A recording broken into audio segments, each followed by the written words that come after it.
진리가 내 삶이 되다라는 제목으로 말씀을 나눕니다. 지난 시간에 말씀을 4장에 대한 내용을 우리가 얼핏 보았죠.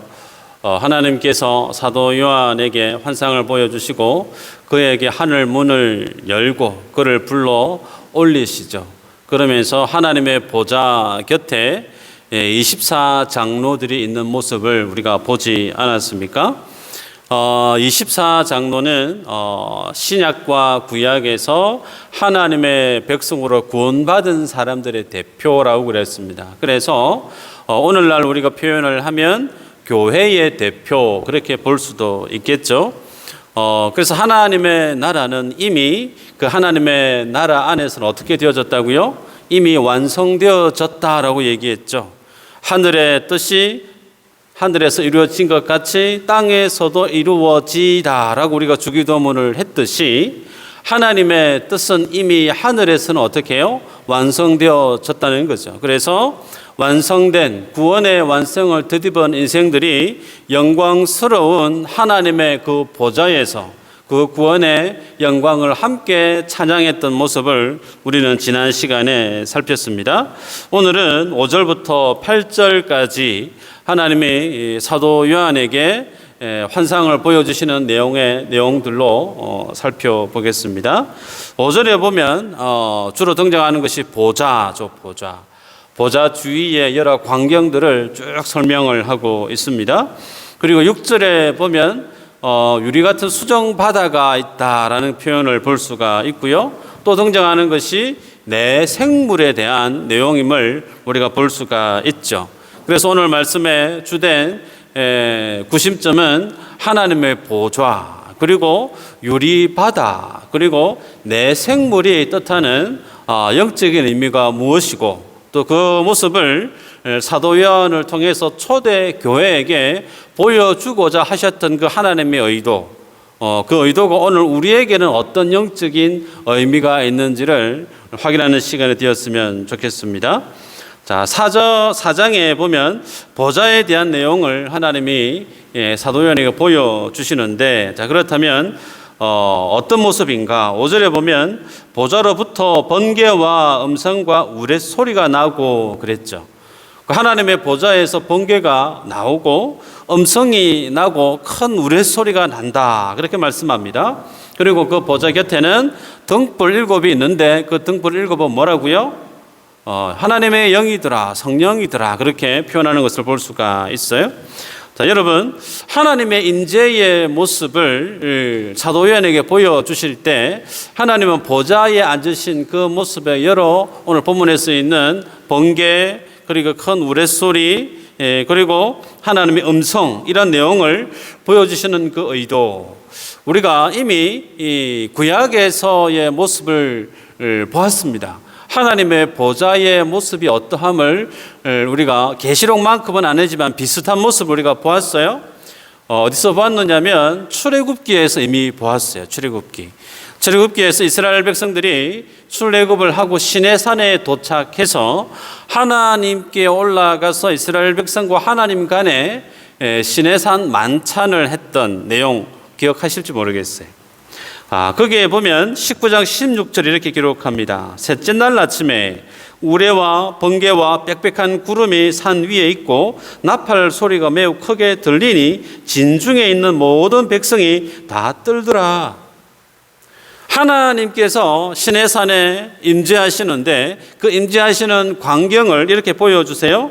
우레, 번개, 빽빽한 구름이 있고 큰 나팔 소리가 들렸다. 심지어 그 모습 앞에 백성들의 반응은 너무나 크고 무서워서 벌벌벌 떨었다라고 출애굽기 19장에 그렇게 기록하고 있죠. 얼마 안 됐기 때문에 기억하실 줄 압니다. 하나님의 그 임재하시는 모습이 너무나 위대하고 감히 인생이 범접하기 힘들 정도여서 모세에게 부탁을 하죠. 하나님이 직접적으로 우리에게 말씀 안 하도록 해주면 좋겠다.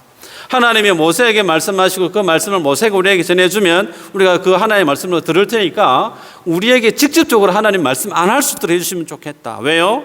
그 정도로 하나님의 임재하시는 그 모습은 죄된 인생이 그 하나님과 맞닥뜨리며 그 앞에 설 수 있는 존재가 아니라는 거죠.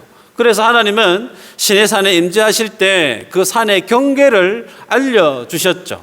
여기 이상 올라오면 안 된다. 왜요? 그 이상 올라오게 되어지면 그는 죽게 되어진다라는 거죠. 그 정도로 하나님의 임재하심은 감히 이 세상의 피조물이 그 하나님의 임재하심을 감당할 수 있는 존재가 있는가? 없다는 거죠. 대조적으로 보여주죠. 자, 그러면서 동시에 오늘 하나님의 보좌의 이 모습이 계속해서 보게 될 요한계시록 11장 19절에는 어떻게 기록하고 있는지 보겠습니다. 이에 하늘이 있는 하나님의 성전이 열리니 성전 안에 하나님의 언약궤가 보이며 또 번개와 음성들과 우레와 지진과 큰 우박이 있더라. 자, 19장에 있는 계시록 11장에 있는 이 내용은 하나님께서 일곱 심판에 대한 내용의 연장선에서 소개하고 있는 말씀에 일곱 대접, 일곱 인, 일곱 나팔, 이 7이라고 하는 일곱 가지의 하나님의 심판에 나오는 표현 중에 토시 하나 바꾸지 않고 어구 하나 틀리지 않고 번개, 음성, 우레소리는 동일하게 등장을 해요.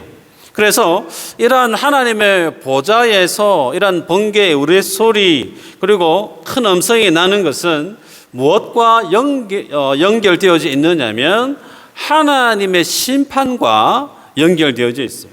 그래서 하나님의 보좌 하면 떠올려야 될 생각은 하나님의 심판, 등가로 보시면 됩니다.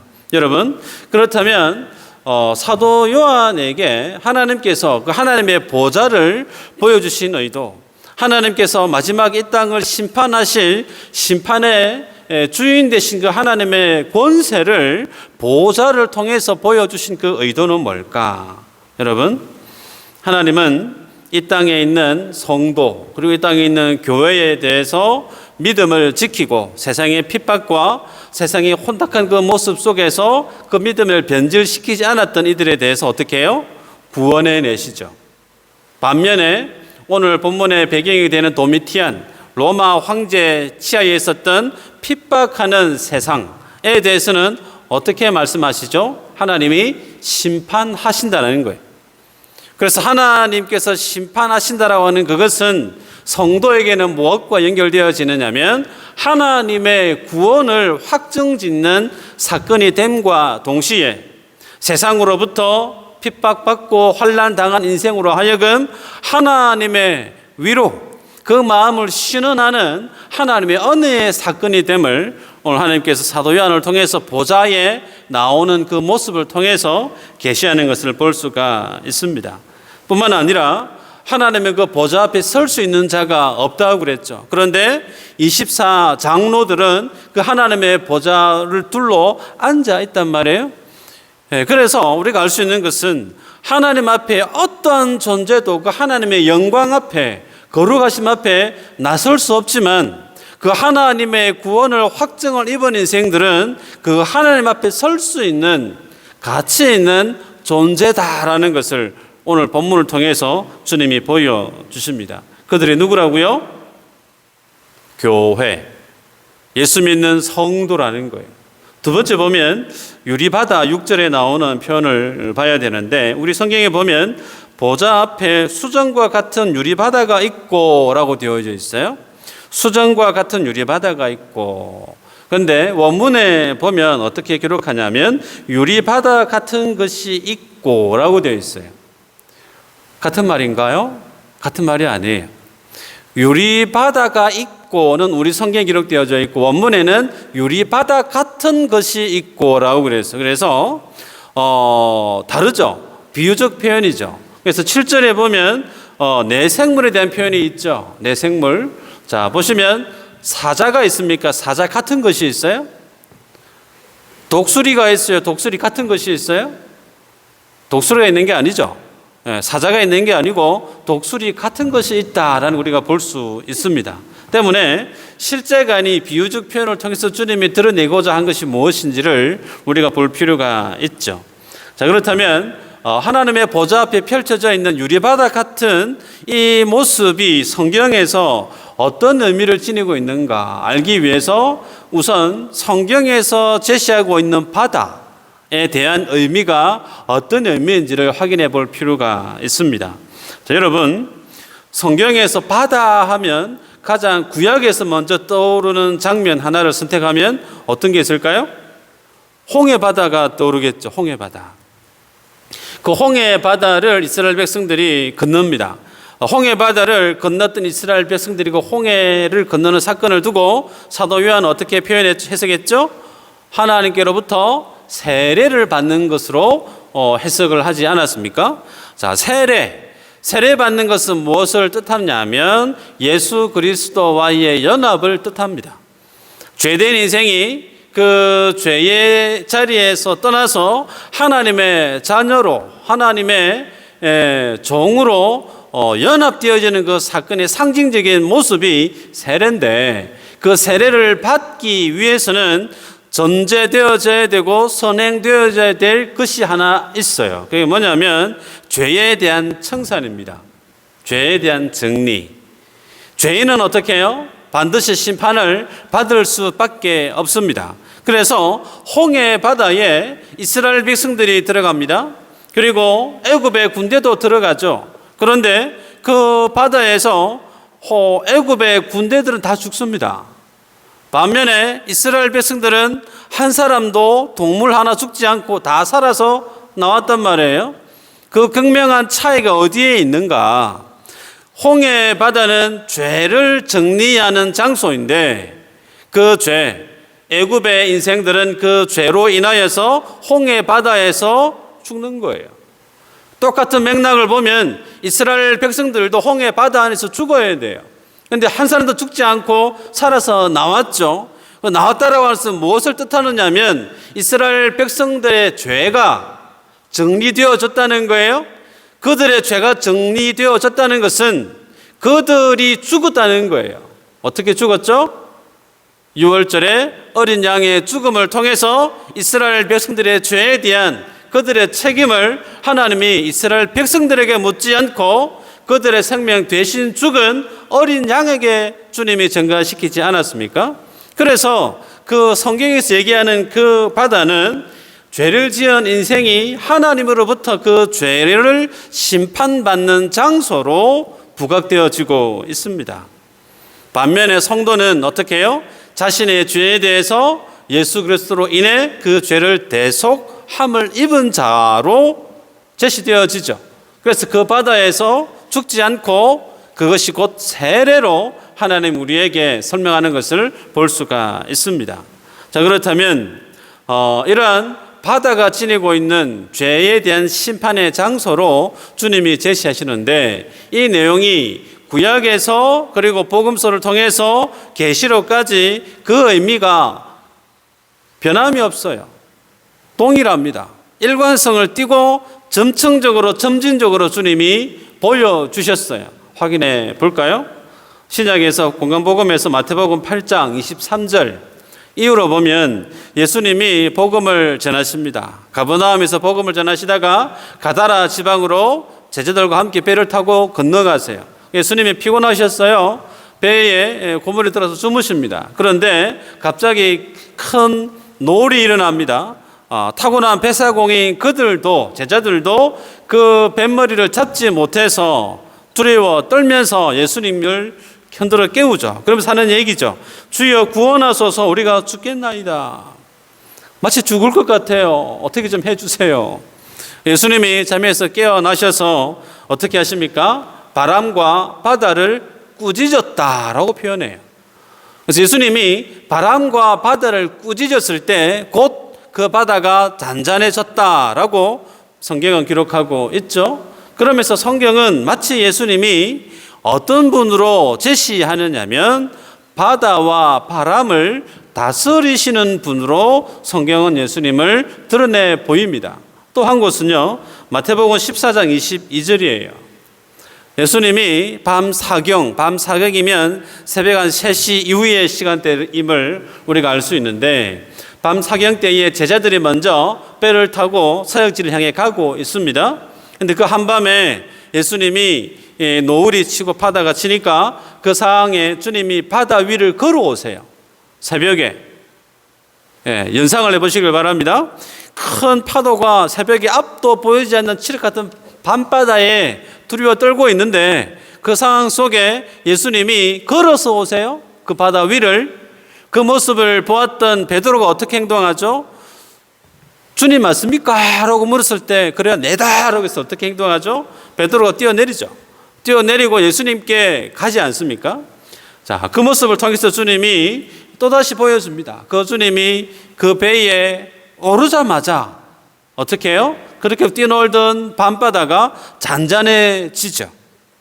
자, 이런 어떤 대표적인 예수님의 기적들의 내용, 여러분 영화의 한 장면을 떠올리시면 좋습니다. 마치 보이지 않는 캄캄한 칠흑 같은 밤바다에 죽을 것 같은 위기에 놓여 있는 인생이 그 어떤 상황이 제시하고 있는 그 설정이 뭐와 같으냐면 인생이 마치 보이지 않는 세상을 살아가는 것과 비슷해요.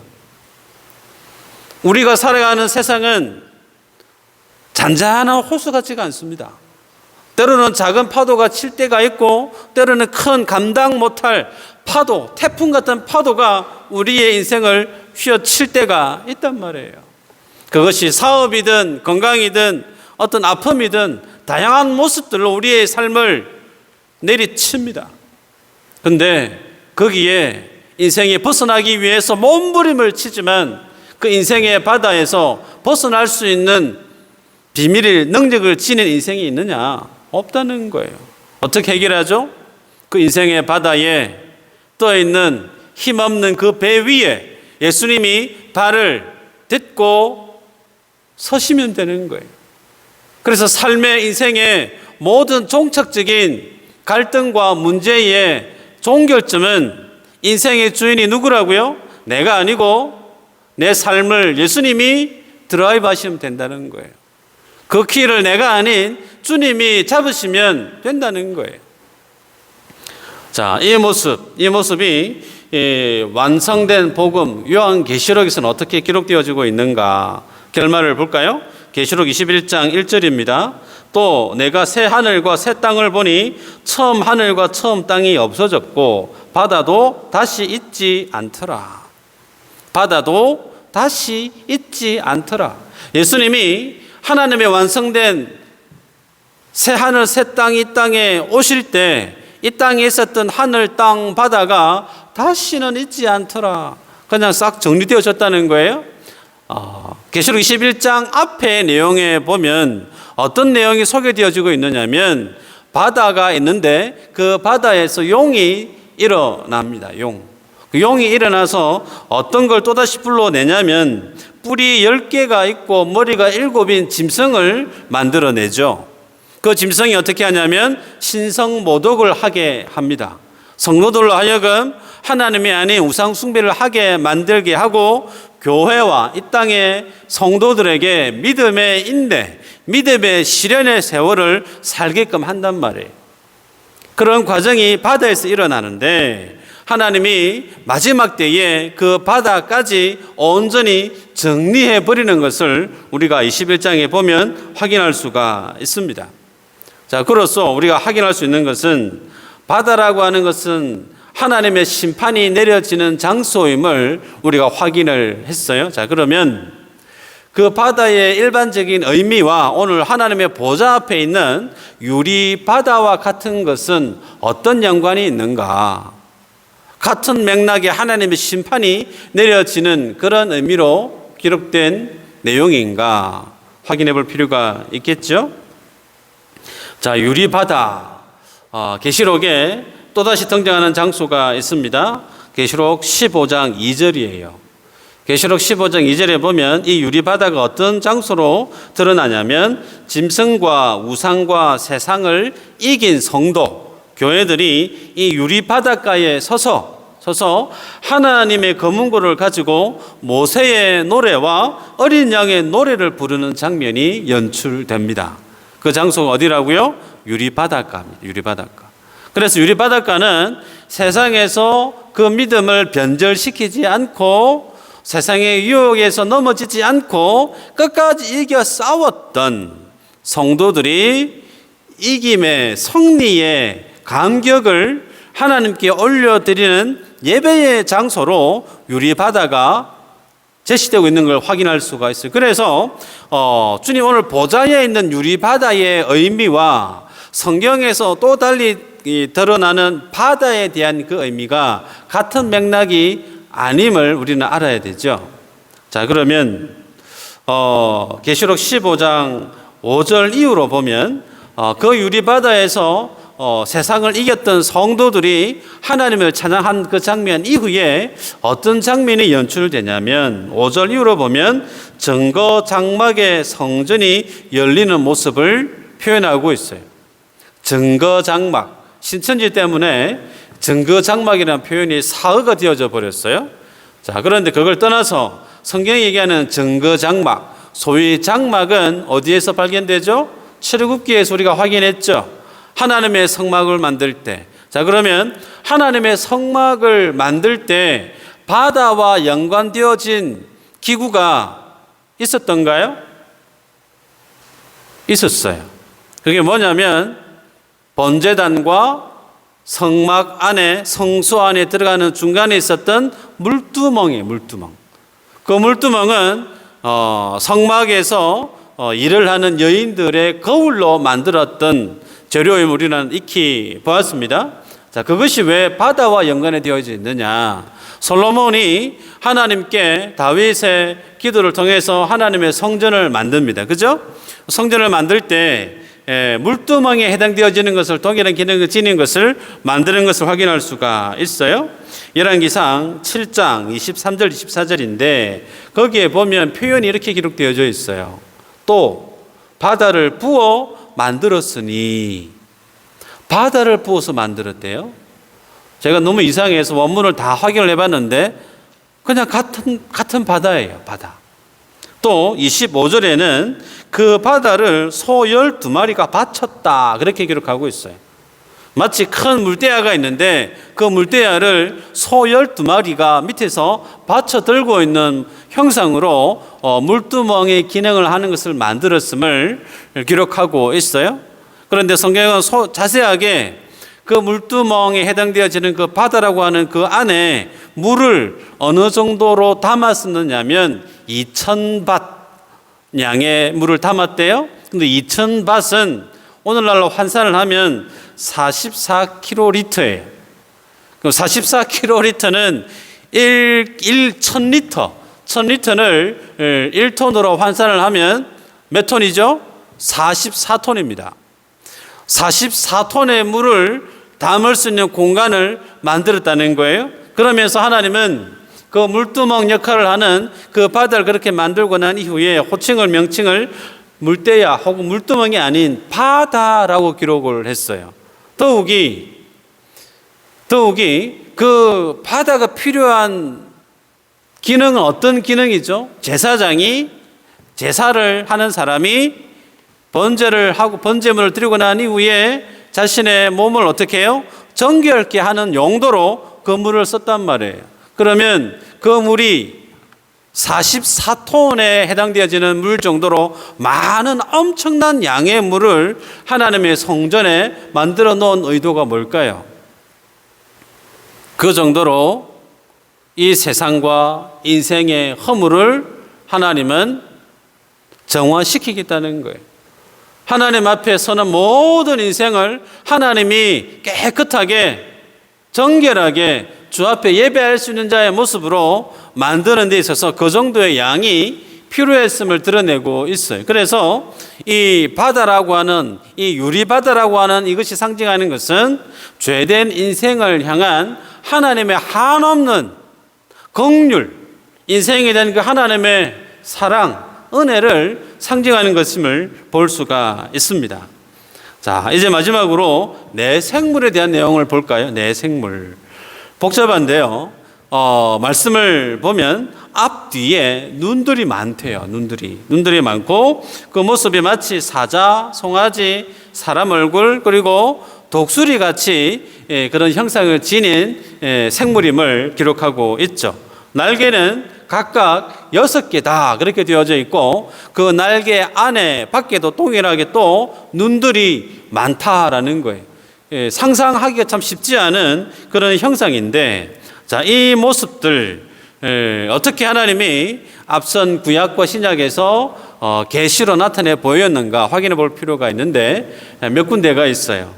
대표적으로 에스겔 1장 내용을 확인해 보면 에스겔 1장 10절에 이렇게 기록합니다. 그 얼굴들의 모양은 내세 앞은 사람의 얼굴이요, 내세 오른쪽은 사자의 얼굴이요, 내세 왼쪽의 얼굴은 소의 얼굴이요, 내세 뒤는 독수리의 얼굴이니 기록하고 있어요. 에스겔 1장 10절에 기록하고 있는 네 동물의 모습이 오늘 우리가 보았던 계시록 4장에 소개되어지는 네 생물의 모습과 다르지 않음을 확인할 수가 있죠. 자, 그러면서 에스겔 10장 14절에는 오늘 본문에 기록된 네 생물에 대한 명칭을 어떻게 기록하고 있느냐면 그룹으로 기록해요. 그룹 기억하시고요. 자, 또 한 곳은 이사야서 6장 1절이에요. 자, 우시야 왕이 죽던 해에 선지자 이사야가 환상을 보는데 여기에 보면 하나님께서 높은 보좌에 앉아 계시고 앉아 계신 그 보좌 앞에 천사들이 날개를 6개를 지닌 천사들이 하나님을 향하여서 찬양을 해요. 만군의 여호와여 그의 영광이 온 땅에 충만하도다 그러면서 하나님을 찬양하고 있는 그 천사들의 이름을 어떻게 기록하고 있느냐면 스랍. 그래서 에스겔서에서 우리가 보았을 때는 그룹이라 표현했고 이사야서에서는 스랍이라고 기록하고 있어요. 그럼 그룹은 뭐고 스랍은 뭐고 내 생물은 뭐고 우리가 쉽게 이해하십시다.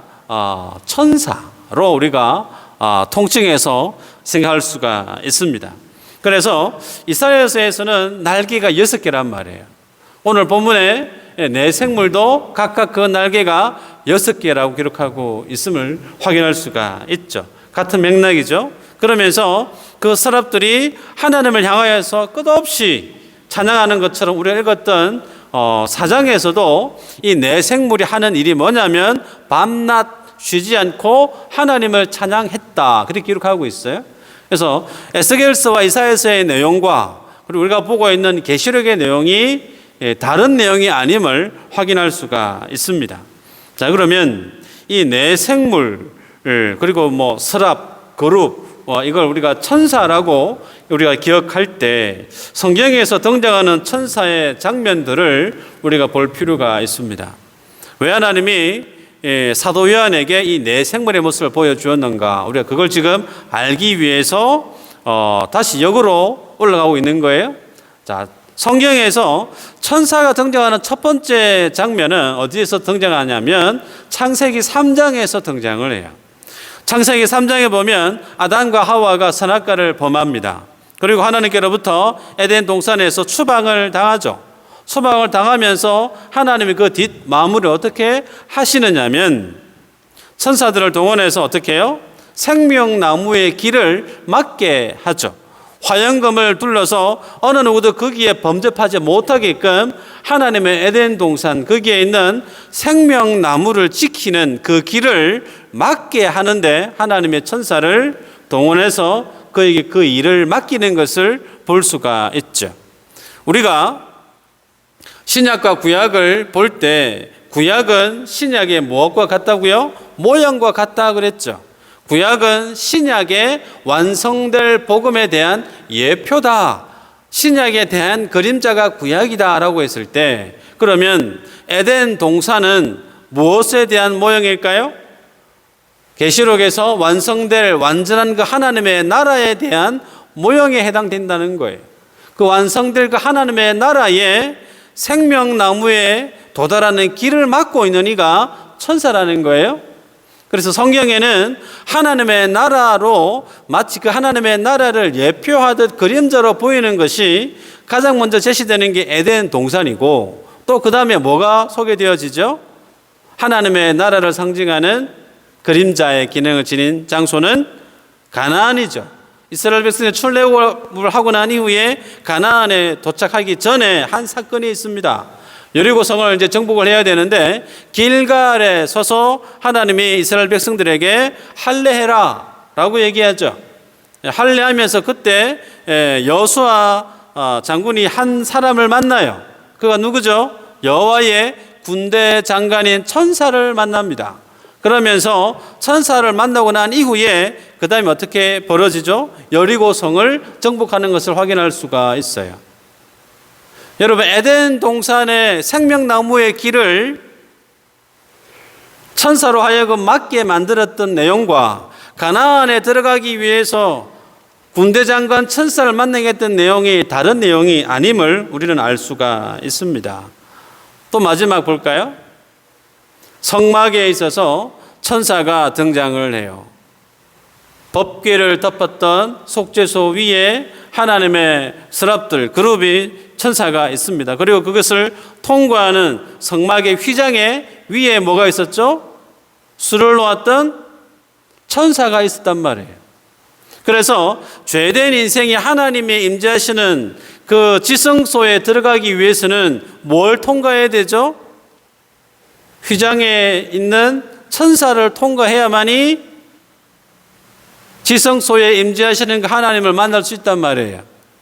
자, 그러면 이 세 가지, 에덴 동산에 생명나무의 길을 지켰던 천사, 가나안에 들어가기 전에 여호와의 군대장관을 만났던 그 천사, 법궤를 들어가기 앞서 지성소 앞에서 휘장을 지나갈 때 만나게 되어지는 그 천사는 동일하게 어떤 내용을 담고 있느냐면 하나님의 구원을 얻기 위해서는 이 천사를 통과해야 되는 것처럼 하나님이 제시하고 있는 걸 보게 됩니다.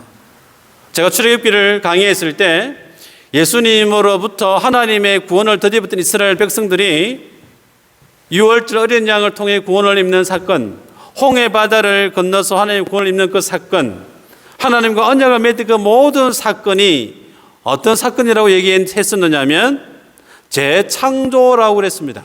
재창조. 하나님이 천하 만물을 말씀으로 6일간에 다 완성하셨어요. 그러나 죄된 인생, 하나님의 형상이 깨어져 버린 그 인생을 구원하시는 그 일에는 하나님이 무수한 시간을 쏟아붓습니다. 그럼에도 감사한 것은 그 하나님이 죄된 인생을 포기하지 아니하시고 끝까지 그 구원을 일궈내시죠.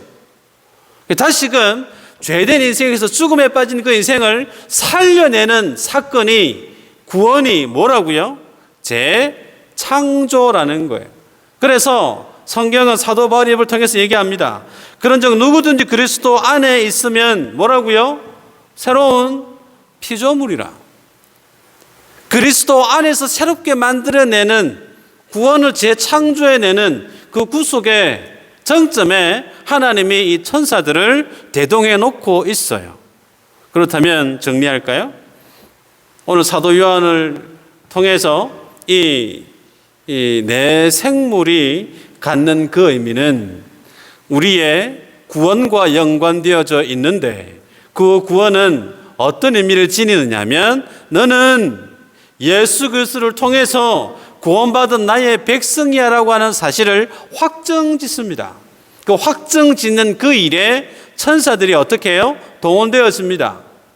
그 의미는 정인으로 모든 죄된 불미스런 부끄러운 그 모든 것을 다 청산하고 하나님과 동일한 형상을 회복한 하나님의 자녀다운 모습임을 오늘 이 내 생물들을 통해서 주님이 정인처럼, 증거처럼 제시하고 있는 것을 확인할 수가 있습니다. 말씀을 맺는데요. 그러면 오늘 본문에서 하나님의 보이신 보좌, 그 보좌는 어느 누구도 어떤 피조물도 감히 그 앞에 설 수가 없었는데 하나님이 24 장로들을 대동해서 그 주님 앞에 세웠단 말이에요. 그 하나님의 심판이 이미 우리에게, 믿는 자에게 통과되어졌다는 거예요. 그걸 보여주고 있습니다. 유리바다, 그 유리바다는 세상과 싸워서 이겼던 자들이 하나님의 검은굴을 들고 하나님을 향해서 찬양했던 장소로 기록되어지는데, 그 유리바다는 죄된 인생을 포기하지 아니하시는 한없는 하나님의 긍휼, 끝없이 그들을 용서하시고 구속해 내시고 마는 하나님의 사랑의 크기를 드러내고 있죠. 내 생물, 비록 우리가 세상 속에 발딛고 살아가지만 그 죄인된 인생은 세상에서 함께 썰려 내려가는 죄된 인생이 아니고, 성도는, 이 땅의 교회는 하나님으로부터 예수 그리스도 안에 있는 새로운 피조물임을 확정짓고 증거하는 의미로 하나님이 이 내 생물을 제시하고 있는 내용임을 보게 돼요. 여러분, 그러기에 오늘 본문에 있는 천상의 하나님의 보좌와 그리고 유리바다에 대한 그 의미와 내 생물이 지니고 있는 그 모습은 하나님 나라에 가서 성도된 내가 누리게 되어지고 보게 되어지는 모습일까요? 아니에요. 그 하나님의 보좌와 하나님 앞에 펼쳐진 유리바다의 그 의미와 내 생물에 그 주시는 하나님의 위로는 우리가 이 땅에서 예수님을 믿으면서 살아가는 지금 깨닫게 되어지고 누리고 살아가는 현장임을 우리는 알아야 돼요. 어떻게 알 수 있을까? 사도행전 우리가 알고 있을 텐데 7장에 보면 스데반이 유대인에게 예수님에 대한 복음에 대한 변정, 설교를 하죠. 그 설교를 듣기 싫어서 유대인들이 돌을 들어서 스데반을 죽입니다. 그가 돌에 맞아 죽어가면서 남긴 말이에요. 55절이에요. 스데반이 성령 충만하여 하늘을 우러러 주목하여 하나님의 영광과 및 예수께서 하나님 우편에 서신 것을 보고 말하되, 보라, 하늘이 열리고 인자가 하나님 우편에 서신 것을 보노라 한대. 하나님의 진리에 따라 살아가면서 세상 앞에 도망치지 않고 세상의 위협 앞에 타협하지 않고 본인이 예수님께로부터 받았던 복음 그대로 복음에 정인된 삶을 살았던 스데반, 그 스데반이 뭘 봤다고요? 하늘이 열리고 그 열린 그 하늘에서 하나님의 모습을, 보좌에서 일어서서 자신을 보고 있는 주님을 봤다는 거예요. 그러면서 그가 죽기 전에 마지막을 어떻게 마칩니까? 기도하죠. 무릎을 꿇고 크게 불러 이르되, 주여, 이 죄를 그들에게 돌리지 마옵소서. 이 말을 하고 자니라.